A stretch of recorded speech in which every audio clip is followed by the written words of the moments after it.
Your morning is a blur of spilled sippy cups and half-eaten toast.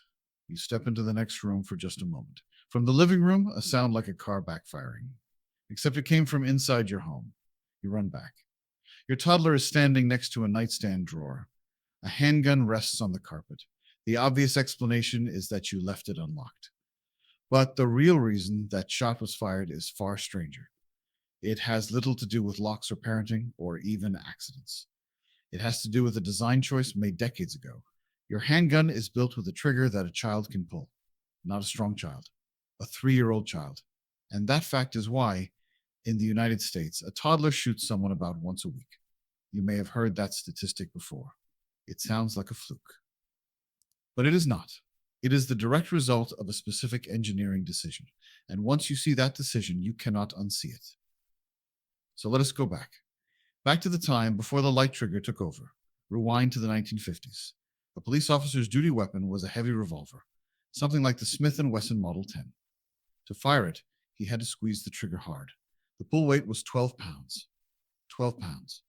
Imagine lifting a 12-pound bag of flour with just your index finger. A toddler could never do it. Even most 5-year-olds would struggle. That heavy pull was not designed to protect children. It was just the mechanics of the day. But it created a physical barrier, a barrier that kept small fingers from causing disaster. So what changed? In the 1980s, a new kind of pistol arrived. The Glock 17. It was lighter, carried more ammunition, and its trigger broke at 5.5 pounds. Police departments switched to it in droves. Civilians bought them by the millions. Soon, other companies followed with their own light trigger pistols. The light pull became the new standard. A crisp, clean break required half the force of the old revolvers. For an adult, it felt like a revelation. For a child, it felt like an invitation. Why would a gunmaker do this? Because a lighter trigger makes a handgun more accurate. It allows the shooter to press smoothly without jerking the barrel. In a self-defense scenario, accuracy matters. The market rewarded the easier-to-shoot design. Nobody stopped to ask what happens when the shooter is 2 years old.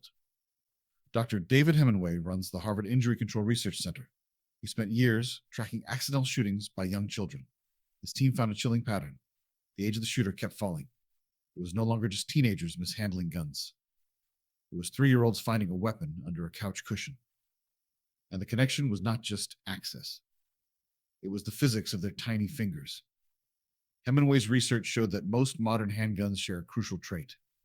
Their trigger pull sits right at the edge of a toddler's natural strength.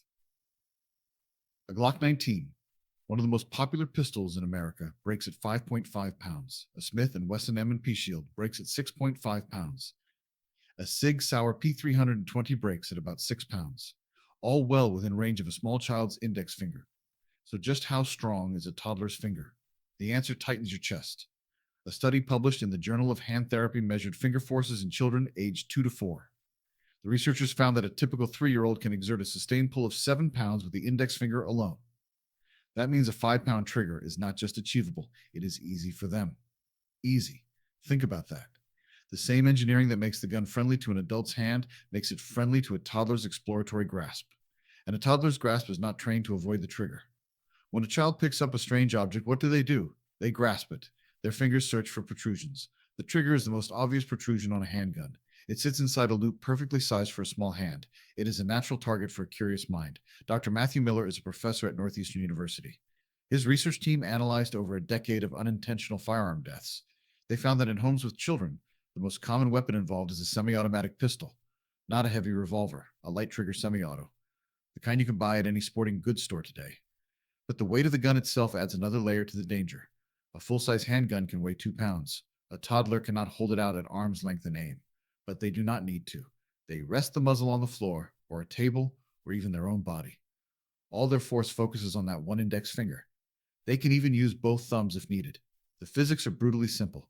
You do not need strength to hold a gun steady. You only need strength to pull that small curved piece of metal. This is where the story becomes almost painfully human. Triggers got lighter because adults wanted more accuracy.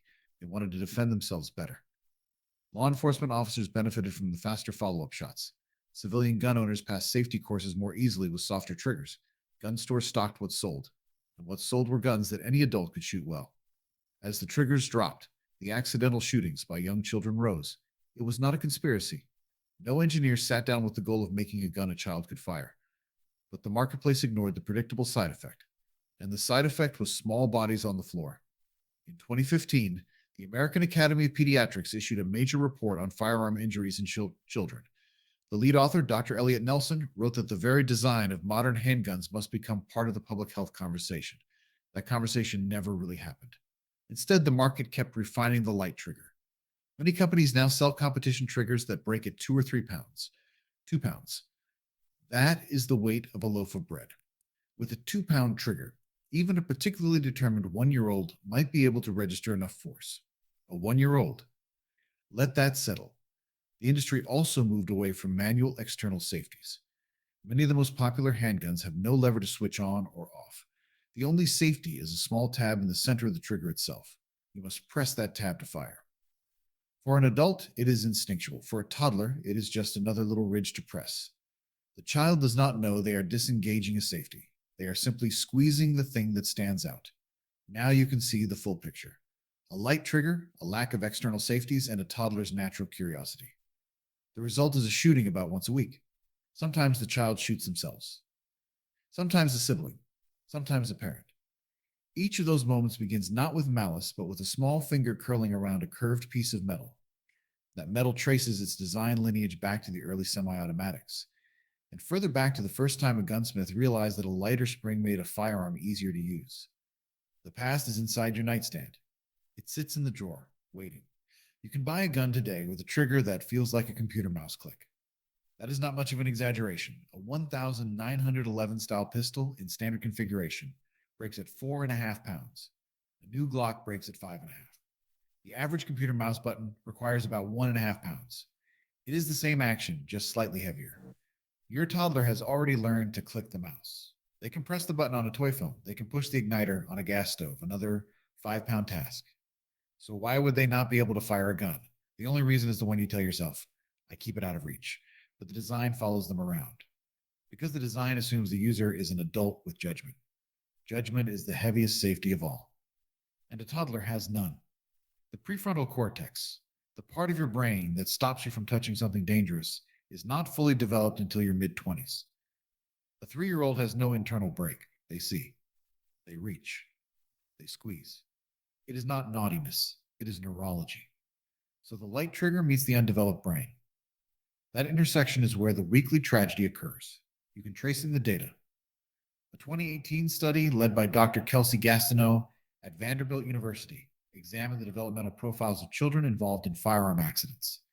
And she found that almost all of them were simply acting on normal, age-appropriate curiosity. There was nothing wrong with those children. They were just being toddlers. But the object in their hand was engineered to unleash a lethal amount of energy from exactly that kind of curiosity. That is the hidden cost. The hidden cost of making a gun easier to shoot is making it easier for the wrong fingers. And once a week, a child pays the cost. So the next time you see a headline about a toddler firing a gun, you will not just see a headline. You will see the Glock and the Model 10 and the 5-pound trigger. You will see the spilled sippy cup in the nightstand drawer. You will hear that pop differently. It is not an accident. It is a design choice quietly unfolding in your world. If you enjoyed this video, please subscribe to our channel. A new story every week.